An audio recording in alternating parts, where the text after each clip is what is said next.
wari aseng baji wari moina iram big style je thogdok si kamai thokpano kanana maming loi matha loi yauro ko mi kano halisi adai moina changapum batam moina kari tawrei nongalam dai da karon chen thokpum batam karon no mi kapseli ga cinema gi type tak iram me moina iram jam interesting hoy pa matam da moi gi record che adu moi gi processing note sheet kari ga loi yauri ko amadagi ama telegram thana ba e sida rate am la e noi changjal o military action hona ba toro ga na telegram thana ba su mem yauri ko sigi file me am sida mayam khumjari impact news ki manhunda mayam taram noksari ngasi si yamna like amakak yamna khoi ki 23rd ki May ahum daki satrak pa irang sika mari leina babu ram bay ram dabu pai masida horak lipa waklon folak lipa taroli ba mo matau siga khairap sana ba hai tare adu like amakak ngasi se publish tawe like ting maming na the colonial records of the Kuki rapes in Manipur and their impact have direction ni ngasi se Manipur plus ka the phone mane like sina krai bau da khoi ki like da khoi ki Kuki rapes ki maram da colonial records mayam ama khoi si yauri like chapter 3 yauri khoi sum thengna jabada like si mayam da putho kan da masigi wal hari hoju ji lai ba Manipur ki irang si da krai bau da basina karam sapu pi ga da ge aduga Manipur da sum awana tara mayam si da kari karamba wakalon amuk nau hongna na popa yabagi haibiduni khoi nene jage torip si like si maram da ti to kan wa fam sing scholars sing thambigre aduga like si maming sida aduga like si da tawriba aduga masida thoklai ba irang mayam siga sanana amadi sanadana kari toba yabagi haibiduni dana the Kuki rates in Manipur historical records have topics the khana within the peg news ki se the election brief se ke thana election brief se Dr.Malem Ningthouja assistant professor department of history and DMU ni ahamda Malemu to taram nosari loina like sigi masak takiba ngasai khoi gi like phong matam masak tapi ki padu water kanone scholar ne Malemu taram nosari ahamda loina maya election brief Dr. Oza Yumnam Rajeshwar Singh author in their impact hariba like sigi author ni maya election brief oza Rajeshwar taram nosari loina matai election brief oza Dr.Oinam Daniel assistant professor department of history Oriental college ni oza Daniel was taram nosari han basi author da han laksa batare tasena like sigi buti mayam da pabi ba soidra pabi rakani like se ko mayam da pabi yu na pabi no haibe bhom na sati karai bok da maru gi haibe du karai da timing ka sanana kadai bok da maru ina puthora ino haibe si de khoi na yam khangning ba wakalon jai ta tonga to na author sing na like mayam o se like phom gi like mayam phom ngai ta du asu timing si da like phom mi ba kari objective da to bi rak pano haibe bhom da kai thami na like se oza ke ro ni like ama I base akhoi gi ngasi aina like ke ininge haraga nongalaga ira phongba yaw na te right masi akhoi gi relentless effort akhoi tum do ahin kya tumak traga masi gi colonial records mayam se han torga national archive ta karor ani mung leiba file sidagi akhoi gi Manipur gi file kya lai maro thido matung Manipur gi file lising ani lising taruk mung le lising taruk tu dagi ai sum I Second World War the research sum tower laser mane ada akhoi gi 2015 swai da moi gi National Archive of India na moi gi akhoi gi digitized tower ga document mayam se mayam da digital format ta moi yon ba hore ba moi abilek patel hena portal am da masida thengna rup dagi aina akhoi Manipur gi file mayam se in sum leiraga param torpada aingona yamjalak kanda masigi yam interesting oiba khoigi British na colonial writers in iram bada moigi account iram ise barbaric oiba savage oina community amabu moina raid torma myam se raid sisu khoigi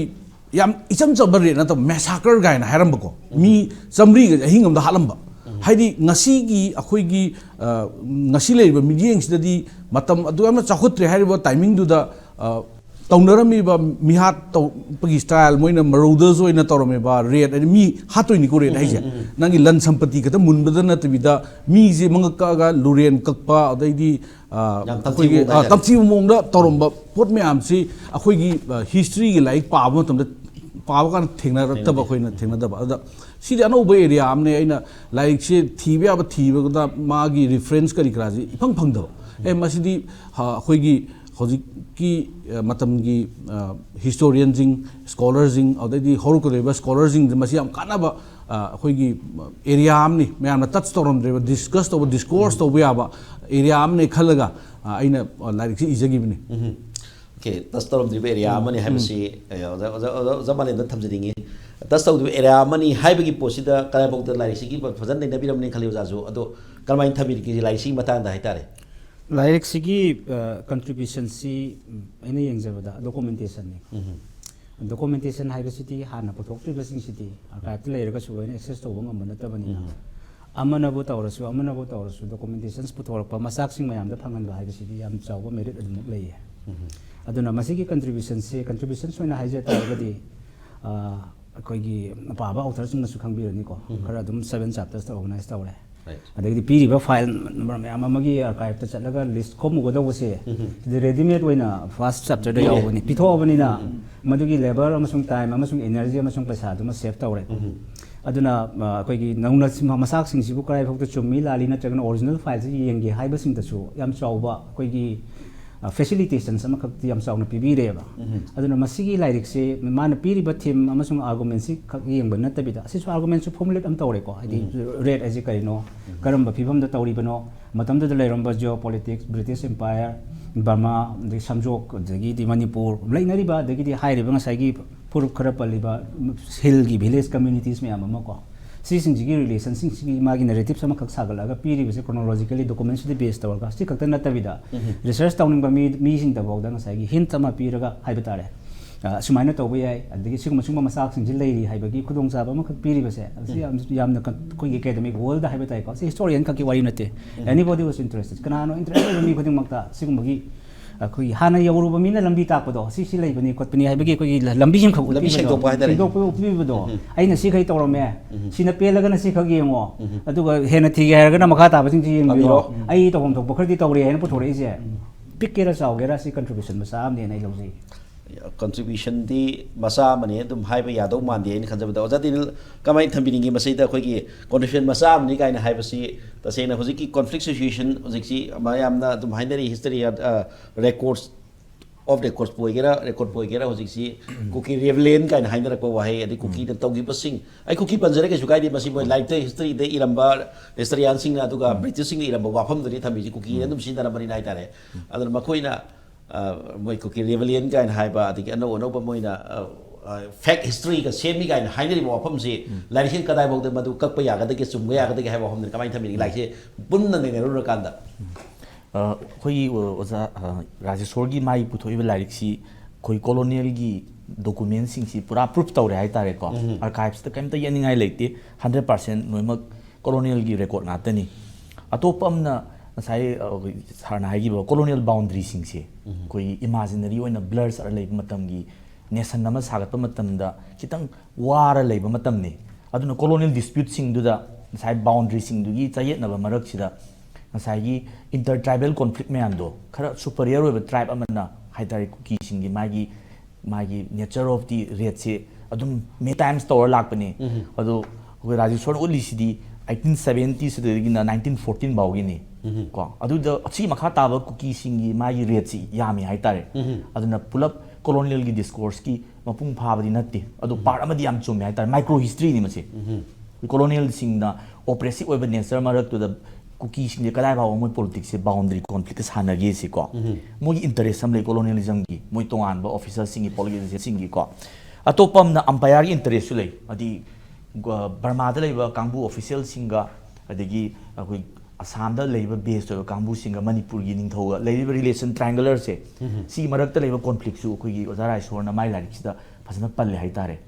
aduna micro history em matam da koi modern da laiba scholar writer sing na udaba pot mamang da leiba koi oza Joy Kumari lyric adi oza Lal Dena gi oza Gangmumai gi koi voluminous oba like to nataba mai micro history sida koi changa kan sida domination da u phangi si mai truth to haitare history authentic pot khar yauri ko adi akoina Kuki se akoina lan u ya itono sing singi mai degree of violence leiba adugi degree of violence man utpa ahma lai ni haitare yam sham na karin ta haida kasu magi degree of violence I think about 1970 1914 only 36 years ki period se to khiba mayam adu mai shing phong tok pa film ma ni haitare ayo zara sur sidaida thamjaningi si as an author yam na ti khona biramani to biramani but akoina siksi tasena mayam unari ba angle si ti kamai to ge po 2023 May 3 je ka pale hadi adum ba hiu ba irang amadum da yone lotion loi khang da ba aduga lotion ba budi yara ba loishaningdaba oibasu yai swaida sina lairik sina puthropasina madu kaya yamna afabu boiro fatabu boiro kaya yamna mating pangani haiba posini kamai kari wakalon laibibra haiba wafam dini bai thamin ga da akoi adum akoina lai park pasida akoi gi maitei ga cookie ga gi relation sip chibu define to ba lairik se akoi idei leiti adagi colonial authors in irambada specific cookie gi ba lairik si tang eba ko aduna masi akoina cookie community si understand to gi hai taragadi akoina masi analyze to ba adidi dissect and keno to ba yamna research to ba yam mathau ta bra khali ko samna masi gi lairik si da nature of their rate moi gi rate style je kamai to ga ji colonial akoi gi authorities in iramba documents in da mayek lana iram mi ko ayu nongalam dai da rate to ba style ko aduna different oi community ma understand to ta ga di akoi ga moi ga misunderstanding lainarambadu lainadanabagi achouba mate am oini hebjai thaje adi community somna toba community mo oire aina somja understand to da ibani khanaga dum lei biya ba ado understand to ragadi ibani table da phaminarga wari habu jaina gyan ta nang understand to nangi psychology nangi chana pathap nangi hauna lonchat me am da in khangagadi ai table je phaminarga nangi pam da ai gi pam da understanding ama lakpa yagadra habse ai masi thaji masi da okay the situations the mating khadi pangne di phatta budu nati ko positive way da ado zadina sededa as an historian anthropological factor the like yeng da kada bukta masi mai kharan som da su yeng ba yagadra khale aspect se hai tare history khakta ki waham na ta reference lo basti any time lo ba yai koina history na to so scientific reference literature reference lo ge su kai di hai tare to koina anthropological facts aduga sigi natural sit neng rakudam kada mukta bating pangada ke haibasi wakhalam ba thore swai da su jai go jara thabiri ba son thabi swaina ani sigi phamin da ba ya da ba haidi taisin na da ba ya da batang da di laisin help tawni harak pani na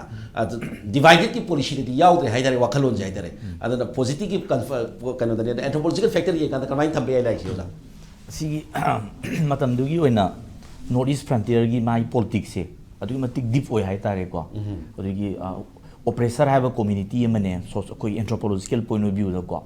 adigi amana koi native inhabitants koi tribal ethnos spam se marun hill politics se hill politics am complex oi hill politics se yes right alo british na masida policy of interference na koi na koi changgum ju tawa changba ya da bu tawa ko adigi koi marak sida koi identity kannana ban khona jaba koi ethno kangbu sing se si sina kitang weaker weba kangbu sing superior je assimilate tawno honai ba hai tare ko adugi violence to maduduna kamyan psychological trauma legi se khoi gi ozara shoi lai chi da khoi pasana mami tai hai tare ko mai documentation matungena find out arka kre ko ngatani masi akhoi na fiction am tanati ko hadi nasagi anthropology akhoi urakti society gi my cultural identity ji sakat matam sida akhoi gi oppress kora strong web community se si ethnos kambu sing sina apik minority se assimilate tawi si di akhoi handaki rate sida akhoi lum evidence phange aduduna moina irami se my lyric sida ko particularly women and children affected oiga harame ba yes adi head hunting gi wari ma evidence bi colonial official record ta 1910 to 14 da pasana my archive record yaw me hectare head hunting culture ji ju koina anthropological point of view yen kana nagai head hunting ga Kuki head hunting ma di hai adugi structure do koina anthropology point of view yen kana cultural critic tu kayam yamna koi nupi angang sina kayam yamna trauma ngani koina intellectually yeng do common people na dum catch to ya ba pot ngatani ko aduna akoina anthropological thadok pinat bi da ko ko local historian singi views jo koina yeng ini na ko adu western gi iramba posting do kyam authentic way se hoju ji naga gi magi democratic oeba integrity oeba ko adi magi liberal poto ko ji naga da si pote culture ma mi ta bai poto ko dum Rajeshwar gi magi archive records ko u phangi hai tare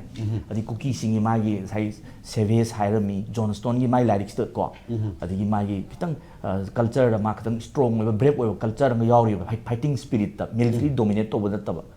to adu character ga ko ni imagine na te ko colonial record te iram ba pot ne ba adu anthropology ni yeng si my character discipline adi ko ko gi my penalty of the rate se kamai na pi ge se ma nu pi angang attack to ga hai ri ba ko adi hostage mi phar ma na nagagi village to the pi da gi horen unpaid debt se pidaba poto ma compromise tawdoriba adi sona kan British na madu appeasement adi persuasions adi coercion tawga amuk deal tawdoni na ko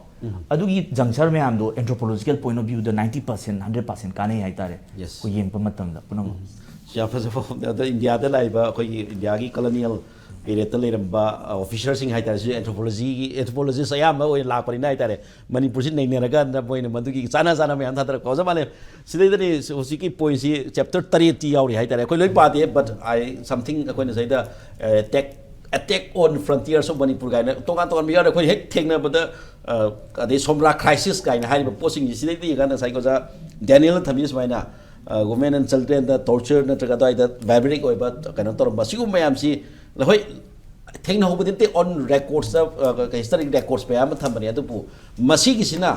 akhoi gi sai ga anthropological view da su yeng ba ya ba mayam le du historically yeng otam da masina akhoi academically akhoi tam tam da ti phajaba ga tam gi hai tare like सिदा फजब गाता फी फजब गाता set किम गाता ने दुबो सिदा ती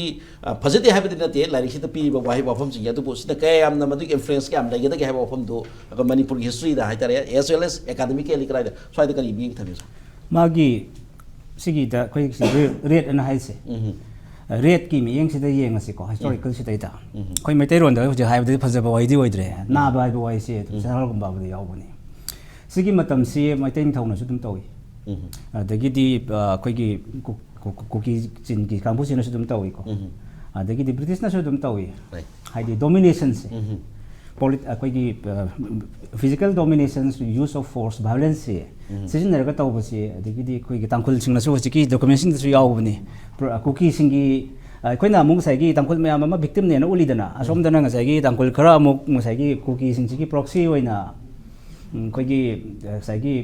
स्वेमी की वरमगनी को हाइदि सोंगी अंगामी खुन हाइबर कनो तौबसे यावेबा मतम से की कल्चर से द कस्टम ऑफ कोइगी रेट से मसी इट्स क्वाइट नॉर्मल लोय बदों नोम तोवे विक्टिम सिंगी माई खोलाओ मसुम साइना हाइबिन तोंगान बम दि ओइखरे को अदुना साइगी लइए कोइगी नागा सिंगी रेट में हम लाइ हाइबदगी कॉलोनियल काइप याव ने दुंगा थोंना नमनि हाइदना कुकी सिंसे अमुक कोइ मणिपुर योरक्रि से रुसाई रोमदगी फारगा हालगा कापगा तौरबे चेलगा मणिपुर की डिमार्केट तौद्रगसु लूजली खंगना बंगम खयमगी मनुंग चंगसलगा मणिपुर निथौसी मागी सैलाम हम लौरगा कोइगी अमुकसु कोइगी लेबर पेमेंट होइना सिपोई कॉलोनी सेमकपगी हाइदि कोइगी कुकी लिवी सेमकपई वारीनेबा मिजे निथौगी प्रॉक्सी होइबा कुकी मैम अमुसुंग लेइरिमनि को अरे असोमदना अमुंग साइगी बर्मा रोमदगी इनसले हारिबा समजोकी प्रॉक्सी होइना ससार रोम सोमगी ईस्टर्न रोमगी से यावरिनेबा सिगी मतम जे हिस्टोरिकल टाइम सी यंग कांसिददी याम मपुंग फाबा रूल ऑफ लॉ हाइबा तारे को कोइगी ngasi खोइन खंगनरिबा कोइगी पीस एंड ट्रैंक्विलिटी दे यमफम होइबा अदगी कोर्ट ऑफ जस्टिस का लेदना तौनबगी क्राइम्स मैम अमा प्रोटेक्ट तौबगी मखनगी रूल अमा चनद्रिबा अदुगा ngसाइ मापांगन कनबना सोनबजिंग जे दुम नामथरगा चनबगी कांगलोन अमखकी कोइगी पुमसाइ चाइबा खोदोंग साबाबु फंगगदी कोइगी प्लंडर की दमता लूट की दमता नत्रगना ओनर की दमता ओनर की सोमा यावबने आइगी ngसाइगी निंगथौदु चीफ खोलाकपसिना सिरमदाइ दमागी डेट विश ने हाइदनको अदुना मसिगी मतमसिदी मणिपुर हाइबदारे ngsi कोइ ngखोइ जिंगागा मैम मॉडर्न होइबा सिविलाइज हाइबदी हेना ngasi लॉ एंड ऑर्डर लेरे हाइना होजि सुम लेत्रबनी को तंकक अमल ले हाइबगी कॉन्स्टिट्यूशनल फ्रेमवर्क का फजन सेमगा प्रॉपर लॉ एंड कोर्ट से लेरक्त्रिंगगी तंकक की सरक चहिनबा तंकक अमदा कॉन्फ्लिक्ट मैम अमा सिदगी थोरकदोइने ngसाइगी रिजोल्यूशन सिबो को मदुगी रिफ्लेक्शंस अमकक हाइबा तारे को कोदोंग साबा लोबसे मसी खोइगी सिलाइक्सतबुदी कुकी की रेट सिपन बई वारीनी अदो अतोपददी मैम अमा हाइबा टाइम पीरियड से 1870s तगिना 1914 बौगी टाइम पीरियड खरा ममांग खरा सकलगसु मनिंग खरा चंगसलगसु को अकनबना सोनबबु लनथुंगी दमता नत्रगना खोइगी मिंगचत की दमता तुहतपिबा नत्रगना ngसाइगी निंगथौ खोबम जे पायरगा आइजे निंगथौनी आइजे खोइसी निंगथौने आइजे मैम मसक खंगना नै योंता फंबान लान चतपा को ब्रिटिश न सोय कोइसिना ngसाइगी एम्पायर बिल्डर्स नि coin Hibi आगदौनी हाइबगी मिटै निंगथौना सेगी vengeance चतपा याद्रिबा नत्रगना repulsive retaliation चतपा याद्रिसिसु British की मागी ऑल पॉलिसी सिगी मखादनेबको अदना मसिदी ngसाइगी खुदोंग जाबबु फंगगदी अकन अकन बना सोन मसिंग ची तु हतनबगी अदुगुमबगी पुवारी की तंकक अमा हाइबा तारे को सिगी टाइम पीरियड से मदुगी यामना वोलेटाइल होइबा याम कनबा फेस अमा खकनेबा मसे कोइ मणिपुर रोमदा संगसल हाइबे वारीनी असोंगी केनो रोमदा करी सगांग लोंगी दिगी चिन हिल्स रोमदा अनक फंगना इरांग से थोक्तना सिगी बॉर्डर की कन्फ्लिक्ट थोरकपगी British ki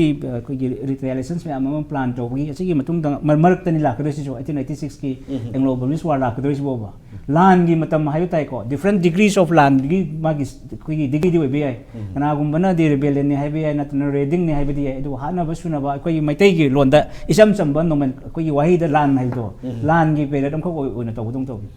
land की पेरेड अमा ओइबुदों तौवे हाइव ने मसी मतम से yes तै मतम से 1914 कोई 1891 की एंग्लो मणिपुरी वार सु मतम से थोखिबने हाइ तारे तो 1891 इदना को 1870 1914 पेरिसित सब याव मतम दी ओइबा मणिपुर की वारी ददी हारिबा वारिसिंग खोंजोम लानगी नत्रगा ब्रिटिश न मणिपुरी निंगथौगे दुगी सन्ना फजब वारी ngakta हाइ पुत्रप तारे तो सिसु सप्लीमेंट होसिंग पनबेराम नि नको 1891 दा मते मणिपुर निंगथौसे माइथेर मतुंग दा कंप्लीटली डिमिलिटराइज तौर मतुंग दने सिंग दा ngasai gi lehobo nongmai mayam sing se masigi centralized koi gi yengjen minap ama leitaba british ki su ma gi lami nongmai mai chan leitaba ne a salak sabi ne id adu khulai mayam si local ki kangum ji yori bane saida okay 1891 Anglo Manipur war फजब खोंजोम लान की खोंजोम पर बबो संगरी हाइतारे फजब the authority लाक्सनिंग से अदुना सिगुब like सिकी पुथोरपगी फजब फजद ma'am ने फसन कोई लेखो दो दिना थे बट कोई किता चैप्टराइज कंटेंट सिंग देना मतलब दा सुकंग खंग द फोरम का कोई सो कोई ngasi पाउ तमजरी बा खंगजरी बा इंगों दसो तुम फिल तवे कराई दी पुथोरप ताई बा तुम मखल नतबदा पीरिबा चैप्टर कंटेंट सिंग the attack on frontiers of Manipur गाइना 1881 द अटैक तो बे ओपन मसु यावरी हाइतारे दना मसी किसी कोई एकेडमिकली अवार्ड पुति खरा लई ब्रम्बा याय सिना काय बक्त मसे एकेडमिकली मोइना एकेडमिशियन सिना थेंगना खरा कति होजि एकेडमिशियन फमिली को क्वेश्चन जे एकेडमिशियन थंद्रग ऑथर सिकी आइडिया दा एकेडमिकली मसी कदाय बक्त मसी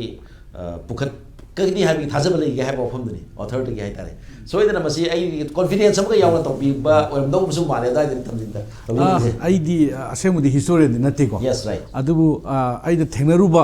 आर्काइवल डॉक्यूमेंट्स में हमदु आई डॉक्यूमेंटेशन तौबनी जामालेम रसु हाबिरिदा आईदी डॉक्यूमेंटेशन तौबनी अदु मसीगी आइना एनालाइसिस तौब चैप्टर दु नतबिदा मनिंग दैन अपेंडिक्स ओइन पिजरिबा ngасai gi original file jingdugi eno jingdo khoigi photocopy jingdo madu aina khambada se akhoi gi scholar jingna madu par kanda masi par kanda kari nuai ji kaino ga akhoi gi sima yeng bagi type ta hakchang da feel do ba ma poeba haidi wari aseng baji wari moina iram bi style je thogdok si kamai thokpono kanana maming loi matha loi yauro ko mi kano halisi अदे मोइन चंगप मतम मोइन करी तौरई नोंगालम दाय दा करोन चेथोप मतम करोन no कापसेली गाय cinema की type तक इरम ने मोइन इरम जाम interesting होय पाव मतम ब्रिटिश नि इरम से मोइगी रिकॉर्ड से अदे मोइगी प्रोसीडिंग नोट शीट करी गास लो यावरी को अमदगे अम टेलीग्राम थानाबा ए सिदा रेट अम लाए नोइ चंगजलो मिलिटरी एक्शन हौनबा तोरो गायना टेलीग्राम थानाबा गसु मैम यावरी को सिगी फाइल मैम सिदा अदना original document ina hayeng reference loaning ba khoi scholar jing na atopa national archive chatraga su aigi library ki maning da yauri jing appendices nang da reference aina file number kai kra loi pjeri dna ko file name chahi loi ma pi record to ya ba loi ma ko aduna masi horokadri ba khoi gi scholar jing PhD to bubu oiro natraga library iba mi bu oiro aduna library amada reference site to ning bu oiro masi yam kanani na ai masi thaji aduga amatang thamjeringi adisigi kena tormina laisi akoi di padri authority na loima khangbiram jai tare adu moi gi tamchiba aduga ha jai red hai tare swai hida wahan thokpir ka da laisi ki influencing area se sagi 1878 1914 hai koi khang de tai kitang pongdum salapam pongdum yu hai tare moina jai attacks mayam adu samlapa aggression of sat cookies adagi swami massacre yaw re chapter tare yaw re aduna mati mati kitang highlight to biram ga de koi फमी बखोई नुगाई येंग मीदस कितंग नुगाई यामना करै तारे कितंग प्रिपेयर तरो हासागी अखोगी ओजामालेम ना पनबिरम बा अखोगी 1850s की स्वाइद अखोगी मैकुलो ना लई मतम पीरियड से अखोगी sepoy village create तोरमे sepoy village सी अखोगी कुकी जिंग सी सोनाकन चिन हिलोम दे लाकपा अतु बर्मा रोम दे चंगखिबा कुकी जिंग सी मोइना अखोगी अतोप कम्युनिटी की मरक से विलेज से नोमई पिछलगा मोइसे अखोगी रिबेल तौरपा और रेड इम्फाल द किंगडम लेरिबा निथौगी अखोगी वैली द लेरिबा रेड तौरपा से कन्नना बिदम द सिपोई विलेज न क्रिएट मैम तौरमे अखोई पॉकेट मैम से अदुदा लेहौबा कम्युनिटी जिंदुने ngasi अखोई तारेबा खुन मचे मचे मचे तारेबा अखोई इम्फाल की वैली की बाउंड्री मथक तारे मैम से सी वन ऑफ द ngasi सिपोई विलेज तुगी लेहौबा प्रोजिनी जिंदुने अब सिपोई वैली सिपोई विलेज क्रिएट तौबदा नोंगई पिसलमे स्टेट की पॉलिसी होइना अखोई मोनार्की पॉलिसी होइना नोंगई पिसलमे सिगी नोंगई जिंगसे मोइदि माइग्रेटरी ना कोइ चथिबसु यावे चलगा सोमरा रोमदा अखोई की अटैक तौसलुबु यावे सोमरादा खुंदारगा सोनाकंदा अखोई की Manipur रोमदा boundary रोमदा लेइबा तांखुल Jing attack तौरबु यावेबा ngasi ihana bagi attacks on the frontier gaido moise si अखोई की कामजोंगी मखा कोई चसात मखा सोन कुक चसात कुकी कांगू ना बर्मीज की अथॉरिटीज ने इंजल लगा अखोई सोंदा रेड तोहन बगी पीरियड का यावरिबो अदो 1891 ngasi अखोई एंग्लो मणिपुरी वार लोयरक मतम जा अखोई की निंथौ ब्रिटिश ने पानगर मतुं हाइतार ब्रिटिश ना अखोई जे लाम नमगी मतुं जिदा अखोई की पावर से लेरक मतम जिदा केदोरगेगा अखोई ngasi की बॉर्डर खर लाप लाप लेबा मैम रेड अकलम जो तोरेबा कुकी जिंगनिको कुकी जिंगना रेड हेंगलेबा बिकॉज अखोई मणिपुर निंथौना सोंदरबा अदि अथिंग थमरो हाइबगी टाइप द रेड मखलम जो अटेंग मेसाकर गायनको अदि सोनाकंदा सिगी नागालैंड नागा हिल्स का ताइनरीबा स्वाई को स्वाई दगजे हेंगलेबा रेड से मसिंगजे अदि पीरियड्स रेड तौरिजिंग सिगी अखोई स्पेसिफिक पीरियड स्पेसिफिक ओइबस यावरिबा और फॉर दैट मैटर की लाइरिक से यावदबा अखोई की 1917 1918 की कुकी रिबेल मतम जिदा जो अंग फंगले तौरमे मोइना चल रेड तौरगा अखोई की मी हाटपा मंग लुरेन ककपा मैम तौर खुन मैम से चानिंगाई पीरग यादगा खुन तुम हाटपा मैम जो लेरिबा सिदी लाइरिक से यावद्रेको अदुना रेड सिगी कुकी की रेड से फर्दर मसी स्टडी दो मथौ याम ताई आई मोत को अखोई की स्कॉलर जिंगना मसी डॉक्यूमेंट मैम थीदना नेचर ऑफ मोई की रेट से कमाई तौई यदि अपॉर्चुनिटी लाख मतमदा मोइजे रेट हेंगलकपगुमको ngasi अखोई की लेरिबा मोनार्कियल केनो दु पावर खितंग नेमदर का मोई की पावर का खलक मोइने तौनिंग तौरपगुम की केनो कम यावरिबको अदो सी नेचर आई थिंक मसी स्टडी तौर याम इंपोर्टेंट ओइब्रा ना खले मसी यस इंपोर्टेंट ओइबदो जासु सेकेंड वॉर की कई है डॉक्यूमेंटेशन याम तौबा माइना डॉक्यूमेंटेशन की वाकल जिले कांदा सिगु बाबा कंपाइल तौर काल पुथुरैसी अफब कोंथांग सोइदो रमनी खजे आई ब्रेक लौजदिंगे दे आई ओजा देनियल थमजदिंगी से अबतंग थमजदिंगी बदि सिगी सिचुएशन येंकांदा सिगुम लाइरिंग मा पुथुरपो याम कॉन्फ्लिक्ट कैनो तौगनी गाइदा हे हाइनरक कोपसे तुम याबसे यामना करै हाइतारे चाहिए नब लाइरि अमनी गाइने हे पुथो चाहिए नबदि ओइदि ओइदि या फेक एंड फाइंडिंग्स पे याम यारमना कनागुमन रिएक्ट तौरपसु याइ हाइतारे रिएक्ट तौरकने हाबि थाजबगा लाइबिब्रा का हाइति स्कॉलर अमना मतम सकना पुथोको लाइरि ओरगसु याम कन्ना मा रिसर्च तौर पुथोको ओरगसु येत के हारगदि रिएक्ट तो गाइति अदुम तौनब सनबि से हेक लाइदबदते सोसाइटी से तदना सिगुमजे रिएक्ट तौरकने गाइना थाजबा अदुम लाइबिब्रा का हाइतारे सिसे अखोई हजिकान मॉडर्न नॉलेज तदी अचुम्बसे अचुम्बसे अखोई पब्लिक ना यादरगदी चुमदे गाय टाइप अमु चले मसी पब्लिक की अचुम्बसिना चुमदोइरा नत्रगा ऑफिशियल ओइना डॉक्ट्रिन द लेरम डॉक्यूमेंटेशन दुन चुमदोरे हाइपोथेसिसु कितंग चयनम लैको अदुरगसु स्कॉलर सिंगी अमसुंग यौनरेब जेनरेशन की मतुंगदी ऑफिशियल डॉक्ट्रिन अदि आर्काइव्स लेब गवर्नमेंट ना प्रिजर्व तौर लेब कोई वर्ड सिंग से सिन वैलिडिटी लै हाइता हिस्ट्री की कनो फेक यावदी हिस्ट्री लेते को अदि फिक्शन हापा यादे बिसि नोवेल गुम्बा अदि लिटरेचर गुम्बा नत्ते अदुगा सेकेंड नाइन हाइडिंग इथुना ngapi हिस्ट्री याम लुइ हाइतार इथुनोसिस सिंगी मागी साइकोलॉजी जे कोइना ngasai ngangi sai म्याम सिदा को मनुंगी डीपर ट्रुथ तो अदो मोइदा फील तौबा उनका अखोइदा चंगे हाइतारे अदुना सिदी ngasai कुकी द 19 अखोइ वजा सोना पल्लिबा 1914 बाउदो 14 मतुंग दुसु दुम कुकी न रेट तौबदा दुम अखोइ कबुइ सोएबा अतोब कम्युनिटी जुम सोलकदोरिबा रेट से होय अइना कुकी द मैम हाइजनिंग अपील मदी रेट से कुकी तोइसे कम्युनिटी अमा खता नत्ती कम्युनिटी अम यामे हाइतारे को अदुना ओजागी दी राजशोगी दी माइ लाइक सिम तुंग 1914 लोइ थोख्रबिना अखोइना वाखल लान उबिगनु सिना को कुकी न तो रेट से अमु वाटलिबा अदु रेट टू द अमुक अतोप कम्युनिटी सोए कबुइ सोए को अदुना ताकदी याम चावबा पैराडाइम हम लेरिबा अखोइना येंबा याबा को अदि एनी अतोप मन साइ अखोइना हिस्टोरिकल गैप हाइदो लैदोइनी हिस्टोरिकल गैप तो फिल अप तौननबगी तंजाम जो अखोइना स्पेस मान बिबिनेबा 1914 मतुंग सु लैरि को aduna nasai akhoi na public na uri report tu WhatsApp ki history ko ise koi oral history wa isam sam ube adi kana yam validity leba authentic oiba adi genuine oiba pot ne akhoi na puthore ise ko aduga topa angle lam ni yeng kana akhoi hojik se akhoi post modernism hai jare ko truth se kai the base to ge bu ko manungi akhoi gi aphaba goodness positive history o ge dam ne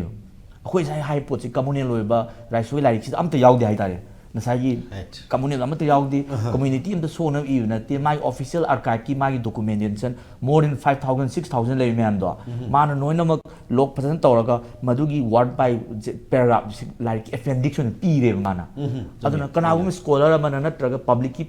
mi amana my sensibility like zaraga su adum uga ma understand taw ne hai chare ai asing bo wakhalon dadi kaimta mas controversial point yaw de na jang